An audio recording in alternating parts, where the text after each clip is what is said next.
Hello friends, आज हम discuss करेंगे गुण संधि के बारे में। इससे पहले हमने डिस्कस किया था दीर्घ संधि के बारे में। यदि दीर्घ संधि आपके सिलेबस में है तो आप इसकी प्रीवियस वीडियो में जाकर उसको ज़रूर देख लें, उसके एग्जाम्पल्स को कर लें। तो आइए शुरू करते हैं हम आज का टॉपिक, गुण संधि। गुण संधि का सूत्र होता है आदि गुण। इस संधि में देखते हैं, इसका पहला रूल देखते हैं।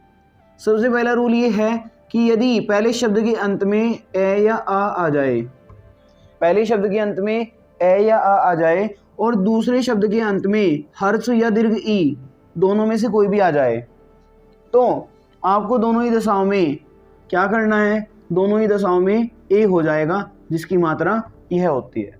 4 कंडीशन हो सकती है।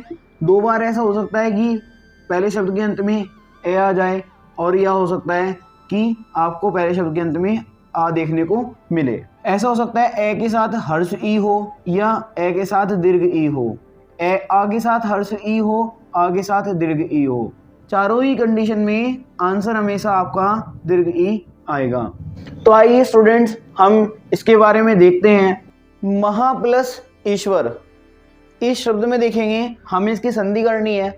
इसकी संधि करने के लिए हमें क्या करना है, पहले शब्द के अंत को देखना है के साथ मात्रा लगी है आगी, तो हमें क्या करना है को हम आधा कर देंगे। आधा करने पर आपको इसमें हलंत लगाना है।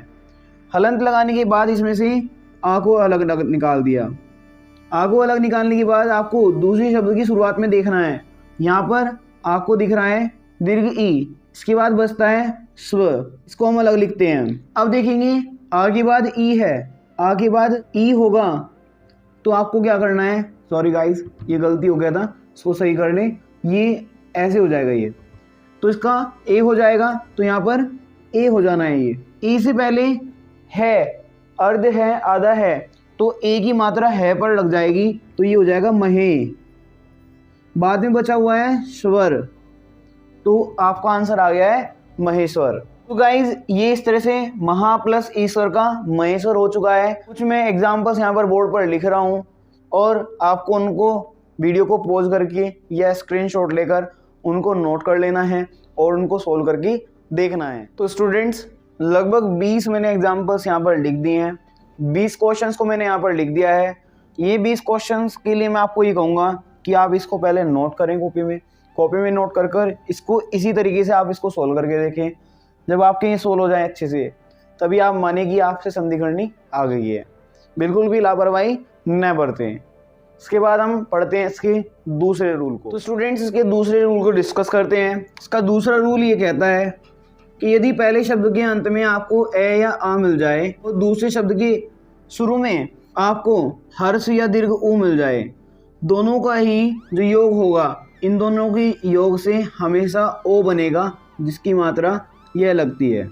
हालांकि स्टूडेंट्स आपको जिन पहली बार संधि को पढ़ रहे हैं, हो सकता है आपके लिए थोड़ा बोरिंग लग सकता है, लेकिन इस चीज़ की मैं गारंटी देता हूँ कि अगर आप लोग इस वीडियो को अच्छे से देखते हैं, इसकी जो वर्कशीट है, इसमें जो क्वेश्चंस दिए जा रहे हैं, अगर आप इनको ध्यान से देखते हैं, तो आपका एक भी क्वेश्चन संधि से संबंधित गलत नहीं जा सकता है। बस आप अपनी मेहनत और लगन से इन वीडियोज़ को देखते रहिए, इन क्वेश्चंस को सोल्व करते रहिए। तो देखते हैं, इसकी 4 कंडीशंस हो सकती हैं। चारों कंडीशन में ए के साथ एक बार हर्ष ई ऊ और एक बार दीर्घ ऊ, एक बार हर्ष ऊ, एक बार दीर्घ ऊ। चारों के योग, चारों ही कंडीशन में जो योग होगा वह हमेशा ओ होगा, जिसकी मात्रा ये लगाई जाए।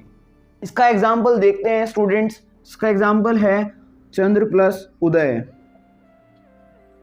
इसमें देखना है आपको द में कौन सा स्वर है, द में स्वर ए है, तो हमें क्या करना है, इसमें इसके नीचे हमने हलंत लगा दिया है।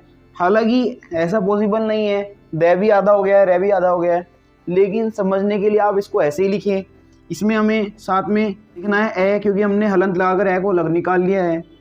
अब हम इधर से ऊ को अलग निकाल लेंगे, जो बचता है इसको हम अलग लिख देंगे। ए प्लस ऊ मिल से ओ बनेगा। जब द के साथ ओ मिलेगा तो ये ओ की मात्रा द पे लग जाएगी, तो इधर बन जाएगा चंद्रो, और इधर बचा है जो इसका आंसर हो गया है। तो स्टूडेंट्स इधर मैं कुछ क्वेश्चन नोट कर रहा हूँ, आप उन क्वेश्चंस को वीडियो को पॉज करके उसको नोट कर लेना या स्क्रीनशॉट ले लेना, लेकिन इन क्वेश्चंस को सॉल्व ज़रूर करना। तो स्टूडेंट्स, इसके कुछ एग्जांपल्स, कुछ क्वेश्चंस मैंने यहाँ पर लिख दिए हैं। आपको इन सब को एक बार इनकी संधि करके देखनी है। इनकी संधि करके देखिएगा, इसको वीडियो को पॉज कीजिएगा या यहाँ पर आप स्क्रीनशॉट लीजिएगा। आप इसको सॉल्व करके ज़रूर देखें। जब तक आप इनको सॉल्व नहीं करेंगे तब तक आप इसको अच्छे से नहीं समझ पाएंगे। सबसे पहले आप इसको वीडियो को यहीं पे पॉज करें और इसके ये जो क्वेश्चंस हैं इनको यहीं पर सॉल्व करें। इसके बाद आप अगले रूल की ओर बढ़ें। तो मुझे उम्मीद है स्टूडेंट्स, आपने इससे पहले जो 2 रूल्स हैं उनके क्वेश्चंस को बहुत अच्छे तरीके से आपने कर लिया है।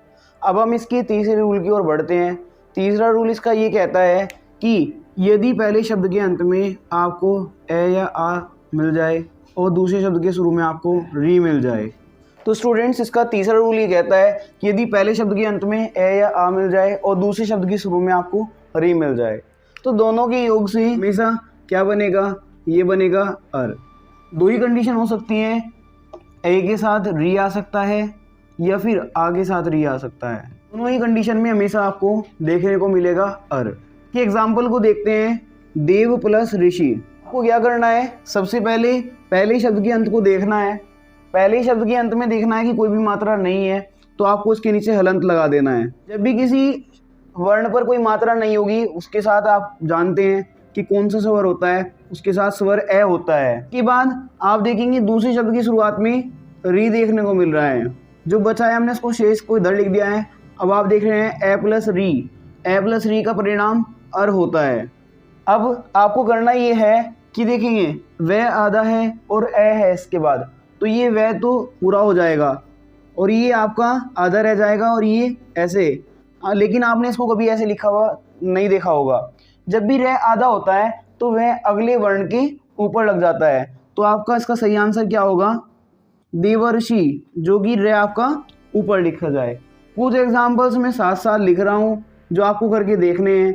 जैसे कि हो गया बरहम प्लस ऋषि, इसके बाद देखेंगे राजा प्लस ऋषि, इसके बाद देखेंगे सप्त प्लस ऋषि और इसके बाद आएगा आपका महा प्लस ऋषि।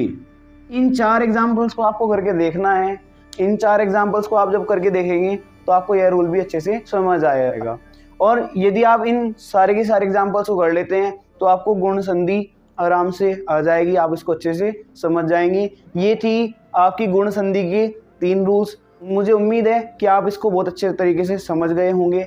और यदि आपको अब भी कोई डाउट है तो कमेंट करके ज़रूर बताएं। और यदि आपको ये वीडियो अच्छा लगा है तो भी हमें कमेंट करके ज़रूर बताएं। आपको वीडियो अच्छी लगी है तो अपने अन्य साथियों को भी शेयर करें ताकि वो भी पढ़ने में इस चीज़ से वो बेनिफिट ले सकें। Okay, thank you guys.